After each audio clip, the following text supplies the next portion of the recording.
یہ جوڑوں کے دردوں کے لیے اور رگوں کے دردوں کے لیے، پٹھوں کے دردوں کے لیے زبردست چیز ہے۔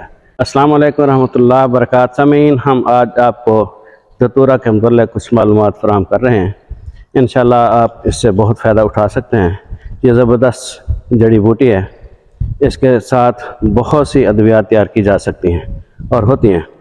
اس کا ایک آئل کا نسخہ ہے کہ دھتورے کے یہ پتے، ٹہنیاں یہ کوٹ کے اس کا پانی نکال لیں، اور اسی طرح یہ آک ہے، آک مدار، یہ دیکھ لیں، یہ اس کے پتے، اور سامنے یہ آپ کے کھڑی ہے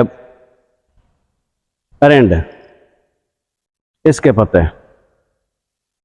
ان تینوں چیزوں کے پتوں کو کوٹ کے آپ اس کا پانی نکال لیں، تقریباً آدھا کلو، اور اس کے اندر 1 پاؤ روغن تیل یا روغن کنجد جس کو ہم طب میں کہتے ہیں، وہ ڈال لیں اور آگ پہ رکھ کے پانی کو خشک کر لیں، صرف روغن بچ جائے۔ یہ جوڑوں کے دردوں کے لیے اور رگوں کے دردوں کے لیے، پٹھوں کے دردوں کے لیے زبردست چیز ہے۔ اس کی مالش سے جوڑوں کا درد رک جاتا ہے، پٹھوں کا درد رک جاتا ہے۔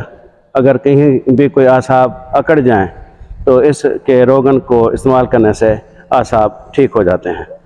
اس کے علاوہ اس کا ایک نسخہ ہے، طب میں استعمال کرتے ہیں ہم نزلہ اور زکام کے لیے، اور وہ مرکب نسخہ ہے۔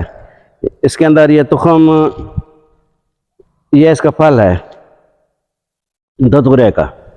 اس کی 2 اقسام ہیں، یہ ایک ہوتا ہے سفید پھول والا اور ایک ہوتا ہے سیاہ پھول والا، کالے رنگ کا اس کو پھول ہوتا ہے، اور پودا بھی سیاہی مائل ہوتا ہے، اور اس کا پھل بھی سیاہی مائل ہوتا ہے، اور اس کے اندر جو بیج نکلتا ہے وہ بھی سیاہی مائل ہوتا ہے۔ یہ دھتورا سفید کے مقابلے میں دھتورا سیاہ زیادہ قوی ہے، زیادہ طاقتور ہے۔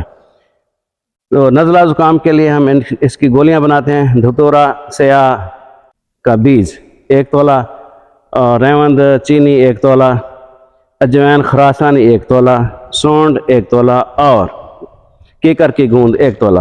ان کو باریک پیس لیں اور پانی کی مدد سے چھوٹی چھوٹی گولیاں، ناخودی گولیاں، چنے کے برابر گولیاں بنا لیں۔ 1 گولی صبح، 1 شام گولی کھانے سے نزلہ زکام کا آرام ہو جاتا ہے۔ اگر کسی کے قبل از وقت بال سفید ہو گئے، اس کو 1 گولی مسلسل استعمال کرنے سے جو بال سفید ہو گئے ہیں وہ بھی سیاہ ہو جاتے ہیں، اور آئندہ بھی نہیں ہوتے، سفید نہیں ہوتے۔ آپ اس نسخے کو استعمال کریں، انشاءاللہ آپ کو بہت زیادہ فائدہ ہوگا۔ السلام علیکم ورحمۃ اللہ وبرکاتہ۔